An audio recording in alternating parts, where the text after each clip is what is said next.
जब पूरी दुनिया अपने अस्थाई घर बना रही थी, उस समय भी कुछ लोग ऐसे थे जिनका कोई अस्थाई ठिकाना नहीं था। ना कोई अपना गांव था, ना कोई शहर था, ना सिर के ऊपर कोई छत थी। मैं बात कर रहा हूँ खानाबदोश लोगों की। कुछ लोग इन्हें बंजारों के नाम से भी जानते हैं। नोमैड्स भी कहते हैं इंग्लिश में इनको। हजारों सालों पहले जब इंडिया में सभ्यताएं रच रही थी, बस रही थी, उस समय भी ये लोग जंगलों में, पहाड़ों में, रेगिस्तानों में अपने परिवार के साथ रहा करते थे। हरियाली की तलाश में एक जगह से दूसरी जगह जाते थे, दूसरी जगह से तीसरी जगह। इस तरह पूरा जीवन इनका माइग्रेशन में ही बीतता था। और देखा जाए तो इन्होंने सभ्यता और संस्कृति को जोड़ने का एक बहुत ही महत्वपूर्ण काम किया है। आज इनकी चर्चा क्यों कर रहा हूँ, इसके पहले ये जान लेते हैं कि इनका इतिहास क्या है। मूलतः ये जो घुमंतू जातियां थी, ये पशुपालक थी। भेड़ बकरियों का पालन, भैंसों का पालन। एग्जाम्पल के लिए अगर ले लें तो जम्मू एंड कश्मीर के गुजर एंड बकरवाल्स हो गए, हिमाचल के गद्दीज एंड भूटियाज हो गए, उत्तराखंड के वन गुज्जर्स हो गए, मध्य भारत के पारधी हो गए। तो लगभग पूरे भारत में अगर ईस्ट से वेस्ट कहा जाए या नॉर्थ से साउथ कहा जाए, अनेकों अनेक ऐसी प्रजातियां पाई जाती हैं जो अलग अलग काम करती थी, लेकिन मूलतः इसमें पशुपालक ही थे। यही लोग हैं जो भारत की सभ्यता की धड़कन को आज तक ढोते चले आ रहे हैं। मध्यकाल आते आते ये सारी घुमंतू जातियां जो है, ये सिर्फ पशुपालक नहीं रह गई। इनमें से कुछ लोग व्यापारी बन गए, कुछ कलाकार बन गए, कुछ लोहार बन गए, कुछ मसाला ढोने वाले बन गए।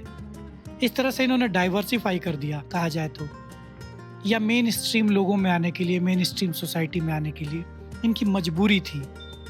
तो जब ये माइग्रेट होते थे, इनके बड़े के बड़े झुंड अजमेर, आगरा, दिल्ली उस जमाने में आया करते थे।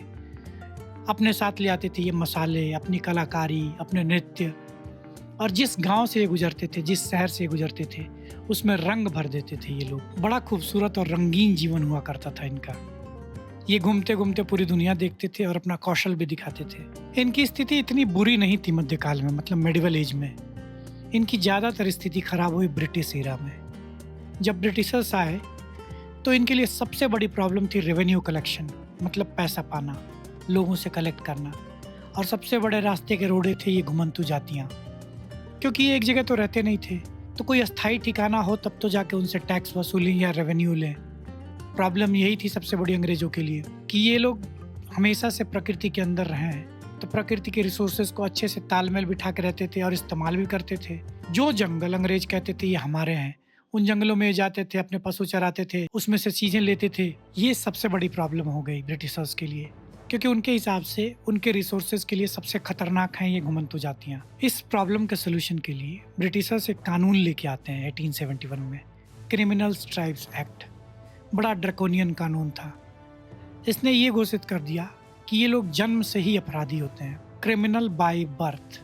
मतलब जो भी इस जातियों में पैदा होते हैं या जनजातियां हैं, ऐसी लगभग 200 से 250 जनजातियों को, सबको इन्होंने क्रिमिनल बाय बर्थ घोषित कर दिया।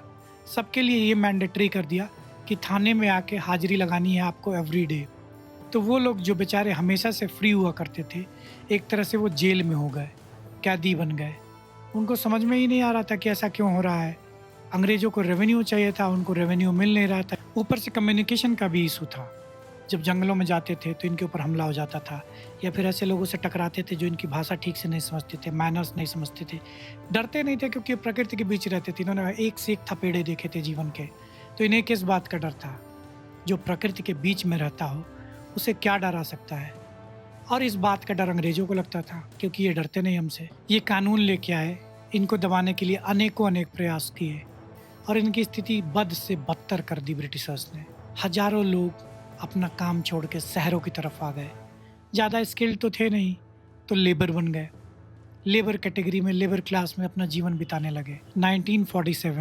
1947 जब हमारा देश आज़ाद हुआ, उस समय ये कानून भी हट गया, क्रिमिनल्स ट्राइब्स एक्ट। लेकिन देखा जाए तो इन जनजातियों की हालत ज़्यादा सुधरी नहीं।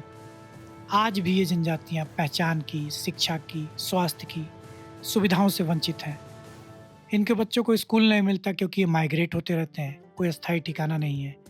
पहचान पत्र नहीं है जिससे कोई भी सरकारी लाभ नहीं मिल सकता, ना शिक्षा, ना स्वास्थ्य, ना राशन, कुछ नहीं मिलता। तो ये पहचान के भी मोहताज हो चुके हैं आज। मैं आज इनकी बातें क्यों कर रहा हूँ? मैं कह रहा हूँ एज ए ह्यूमन बीइंग, जरा समझने की कोशिश कीजिए कि यही लोग हैं जिन्होंने इस भारत को अपने पैरों से चल के देखा है, किताबों से नहीं देखा है। खुले आसमान के नीचे रहे हैं, मौसम के थपेड़ों को झेला है, घूम घूम के दुनिया देखी है, सारा नॉलेज जिसको कहा जाता है प्रैक्टिकल नॉलेज इकट्ठा किया है। और जब ये लोग माइग्रेट होते होंगे तो अपनी कला और संस्कृति भी लेके जाते होंगे, कुछ मसाले या कुछ ऐसी चीज़ें लेके जाते होंगे जिससे नेटिव लोग परिचित नहीं थे। तो इसका मतलब ये है कि इसको एनरिच ही करते थे ये लोग सोसाइटी को। तो इनके योगदान को कम करके नहीं आंका जा सकता। इन्होंने भारत की सभ्यता और संस्कृति को जोड़ने का जो महत्वपूर्ण काम किया है उसको कम करके नहीं आंका जा सकता है। आज ये लोग पहचान के मोहताज हैं क्योंकि हमारा सिस्टम और हम ऐसे हैं। सरकार बहुत सारे ऐसे काम कर भी रही है, इनको मेन स्ट्रीम में लाने के लिए बहुत सारी सुविधाएं देने की कोशिश कर रही है, पर वो इनफ नहीं है। आज भी बहुत सारी ऐसी जनजातियां हैं जिनके पास कोई अस्थायी पहचान पत्र नहीं है। पहचान पत्र नहीं होने से आपको पता ही है कि कोई भी सरकारी सेवा का लाभ नहीं ले सकते वो लोग। जैसे गद्दीज एंड भूटिया जो ट्रेडिशनल पशुपालक रहे हैं, इनके इस नॉलेज का इस्तेमाल किया जा सकता है।